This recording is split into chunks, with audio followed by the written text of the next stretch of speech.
Hello, boys and girls of YouTube. Well, today I'm going to kind of go over how Visual Pinball helps me in, well, I'm going to say a different way, meaning if you know anything about Visual Pinball, you can kind of create a pinball machine virtually. It's a great tool. Um, it helps you if you're actually trying to build a real pinball machine. It kind of helps you maybe lay out your shots to see if it actually physically works.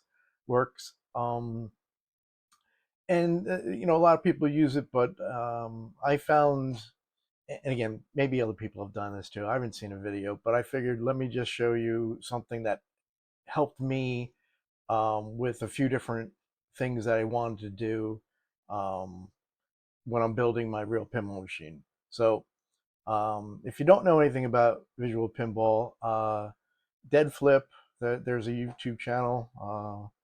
I'll put a link in the description below. Very well-known pinball host. You'll probably know him when you go there, but he does a really, really, really good um, demonstration of visual pinball. And if you want to know anything about it, really go look at his website. Like I said, I'll put a link in it. This is just to kind of show you how I used it. So um, what you're looking at right now is a blueprint from Visual Pinball. Like you can create, a pinball playfield, and then you can kind of export a view of it, a blueprint of it. So this is kind of something I did real quick just to lay out some shots and see if it works. But um, I'm also using it for a couple different things. So this is what it looks like when you export it out. So the next thing I wanted to do was really kind of envision, if ever get graphics on this thing, where the graphics would be visible. So I kind of just blacked out all the sections that are not gonna have any graphics because one, you don't see it, or two, maybe I just didn't want anything, in there like the shooter lane. I didn't want anything in there. This is some ramps that would be on the right hand side, and obviously you're not going to see underneath there. Um, these are some pop bumpers. There is going to be actually, in the, you'll see later on, there's like a second level here, but I still wanted to put some graphics underneath that. Um, and again, I just wanted to see what it looked like. So that was one use. It wasn't the main use that I really wanted to talk about today, but the other thing I wanted to mention was it helped me lay out. Let me kind of zoom in on here and move it a little bit. So it also helped me kind of understand where the switches and maybe some coils are. So I kind of went around and numbered where there would be. So you can kind of see where everything would lay out and where they would be and how many I would need because I numbered them as I went along. So for me, it was kind of helpful when I was buying a pinball controller, if you have looked at some of my earlier videos, I went with fast, and this way I knew what I needed to get by basically understanding how many switches or how many solenoids or servos or whatever else I had in my real pinball machine. So I labeled them and numbered them, so this way I can kind of see and understand what I really needed. So that was one thing I found very useful with it because it does represent something that you would be doing pretty as accurately as it can virtually. When you really start building it, sometimes things definitely will change. Things might not work out exactly the way they would on paper, let's say, but it gave me a good idea what I needed. So that was one thing. Now, the next thing I found interesting was that I used the playfield image, the blueprint, and I don't remember exactly which program I used, but it was a program where you have an image and then you can kind of layer different images on top of it. So this way, in this example, I kind of wanted to see where all the lights were going to be. So let me zoom in a little bit, make it a little easier. And again, it's just a random, what I think the lights would be and where and what type I would need it like a circle, a square, an arrow, whatever it might be, and just laid it out. So again, I used a program that can kind of layer it. So the next thing you'll see where I layered, at least I think it is the next section. Yeah. Well, this is the next section I layered in, which was just an image of a piece of wood. And I'll tell you a little bit more about that in a minute. But the next slide should show you what I did with that. So now you took out the back, you left the wood, and then you made the, lights, first level. And then I colored them in just to get an idea of where they might be in relation to the playfield. So then what I did, well, you'll see a couple things I needed to do because the size and dimension of how I wanted to import it back into Visual Pinball was a little tricky.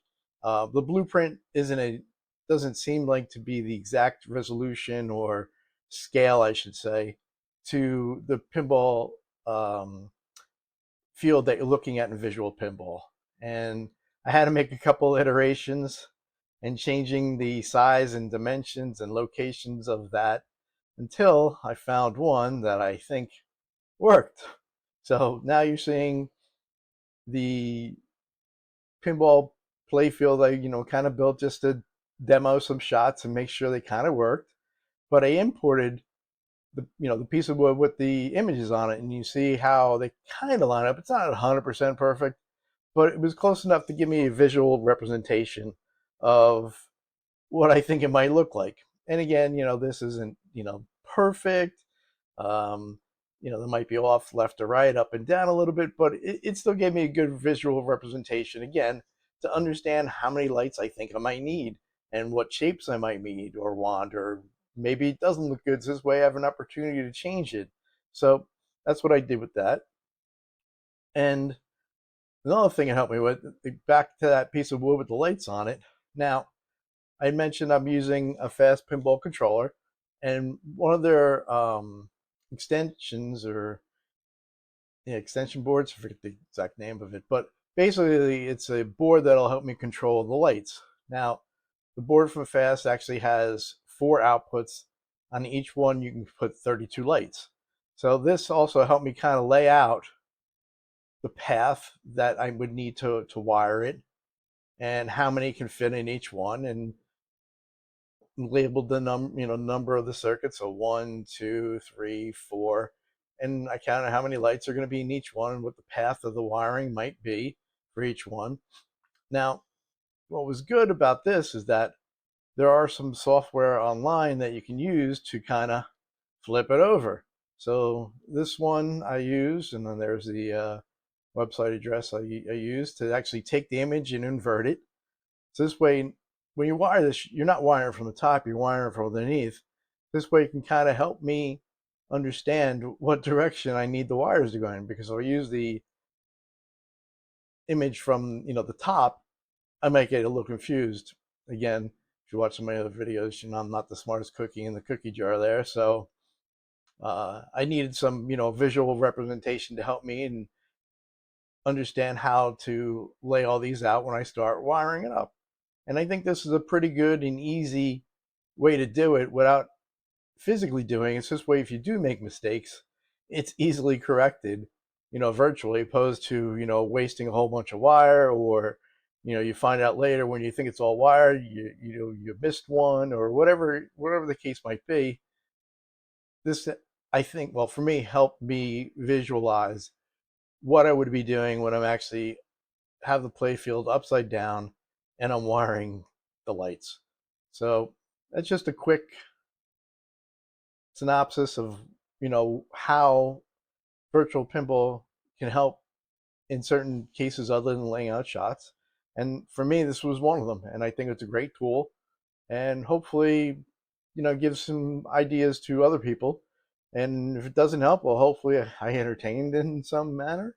But good luck with your build. You'll see more progress. I'm making slow but sure progress. Maybe not so much on the playfield, but the code of the pinball machine. I'm been probably working on that for about a month and getting pretty good at it and pretty far along. There's still a couple things I need to learn, but um, you'll definitely probably see some progress on that uh, sooner or later.